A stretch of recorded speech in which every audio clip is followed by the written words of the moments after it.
Shadow Finance Minister James Patterson joins us now from Melbourne to discuss a very busy day, really, in national affairs. Let's go to the mushroom trial first, if you don't mind. This has obviously been a case that's captivated the nation. Is it something that you were following closely, and what did you make of the verdict today? Oh, good afternoon, Olivia. It's good to be with you. I perhaps wasn't following it as closely as some of the many devotees of the case out there were. As you say, it did capture not just national but international attention. All I can say about the verdict is that I hope it brings some small measure of comfort and justice to the families of the victims. It is a tragic thing that 3 people lost their lives and another person was almost killed in what really was a bizarre episode, and it is extraordinary to think that anyone would want to do that to their loved ones.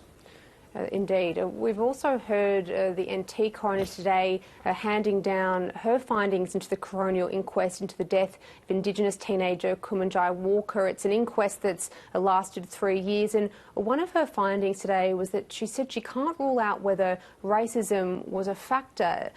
Have you followed that case, and does that concern you at all, that particular racism element? Yes, I have followed the case as well, and again, this will be a difficult day for Kumanjai Walker's family to find that his death was, in the view of the coroner, preventable. Of course, no person should die when they come into interaction with a police officer, and far too many Indigenous people die as a result of coming into contact with our justice system, whether it is in the community or whether it's in custody. My colleague, Senator Karen Little, is our Shadow Minister for Indigenous Australians, and she's very carefully studying what is a more than 600-page report with dozens of recommendations, many of which are aimed at the Northern Territory Government and Northern Territory Police, but some of which have federal implications, and we'll be carefully studying both that and the response from the Northern Territory and federal governments. You were one of the people in the coalition, in fact the party opposed the Voice referendum, arguing it was divisive. We've heard from Indigenous Australians Minister Malarndirri McCarthy today, this morning, demonstrating an openness to a federal truth-telling process, and that was one of the 3 planks of the Uluru Statement of the Heart that included the Voice. What is your view on that? Is that something you'd support looking into at a federal level, or do you think it's something, I guess, best suited to the states and territories? Well, I saw the Minister's comments, and I would be interested to know exactly what it is that she has in mind, because, of course, the Albanese government did not take to the election a policy for a truth-telling or Makarrata process.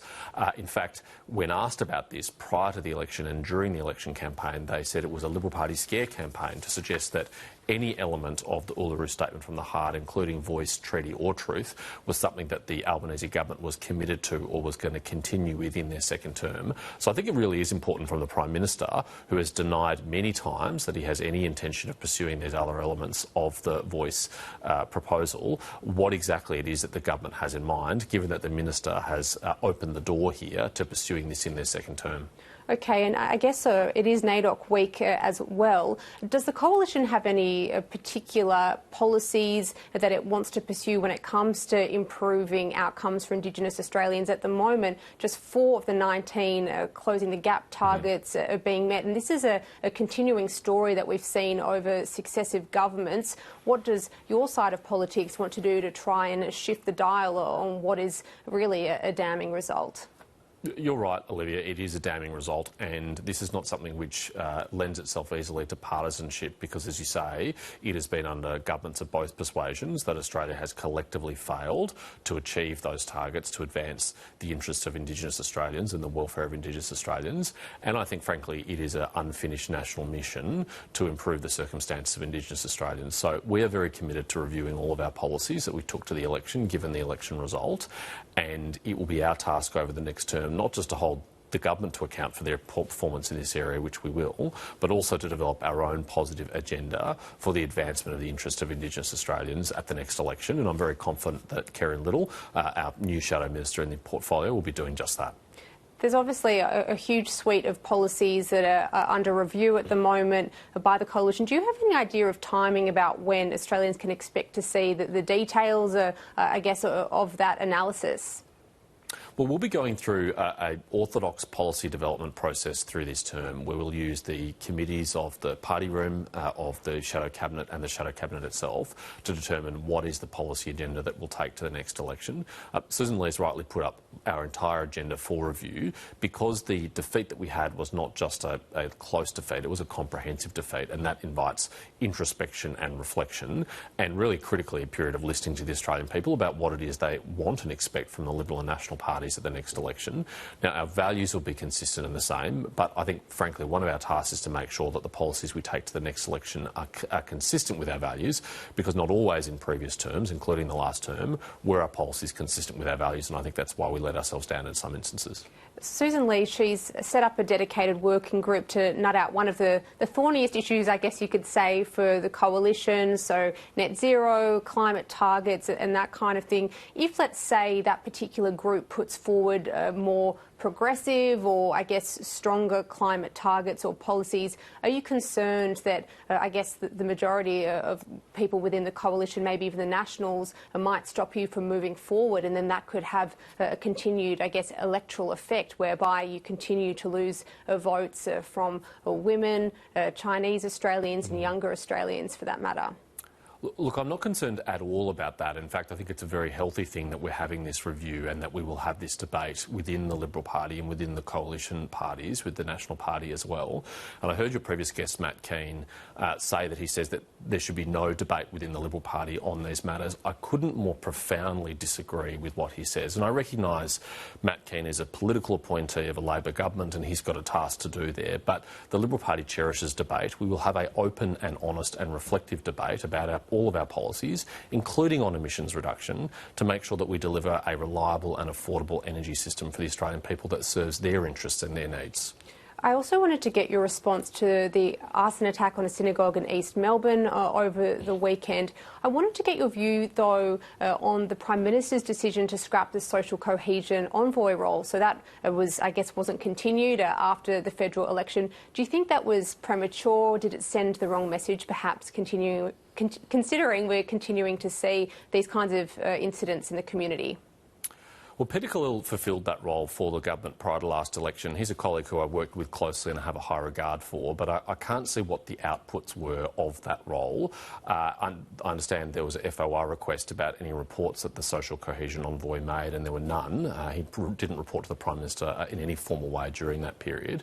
And it's hard to see how social cohesion has been solved in this country, so I'm not sure what the Prime Minister's plan is to do that.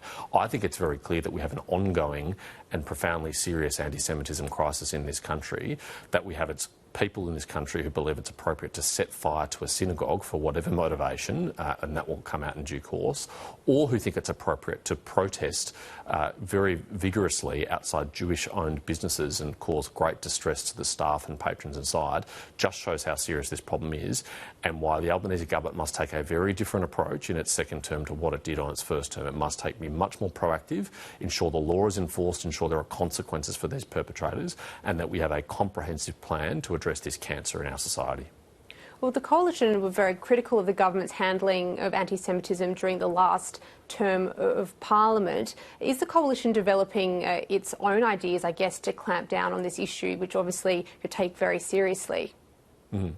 Well, in February, the Executive Council of Australian Jewry wrote to both the Prime Minister and the Leader of the Opposition, and they set out 15 proposals or policy ideas to help address anti-Semitism. Peter Dutton committed to that, and Anthony Albanese never did. Susan Lee, on behalf of the Coalition, has recommitted us to those 15 identified priorities from the ECAJ, and we think that it's really time for the Prime Minister and the government to show leadership here. This issue will continue to fester and get worse if it's not addressed and directly tackled head-on, and I want to see the government approach this with renewed vigour in this term, and if not, we will certainly be proposing our own ideas to resolve it. You're the former Shadow Home Affairs Minister. Do you have any ideas about how potentially we could solve some of these fraying social cohesion issues in general, and I guess the impact of the conflict in the Middle East on Jewish and Palestinian Australians? Look, this is a complex issue and there is not a silver bullet solution to any of it, but I think one of the most important things is that there'd be demonstrated there are consequences for the behaviour that we've seen, which we all agree is abhorrent and which we all condemn. It's very welcome to see the Minister for Home Affairs, for example, now visit the synagogue there in East Melbourne within 48 hours of that. That's a very different approach to what he took after the Adass Israel synagogue bombing last year, when it took him almost a week to show up and it was an unpublicised visit with no press conference or let alone a social media post. So that's an improvement, but I want to see consequences flow for this behaviour. And frankly, I don't care whether it is a synagogue or a mosque or a church or any other place of worship. It is totally and utterly unacceptable in this country to terrorise people on the basis of their faith, and there must be material consequences for it. Senator Patterson, thank you very much for your time. I really appreciate it. Thanks, Olivia.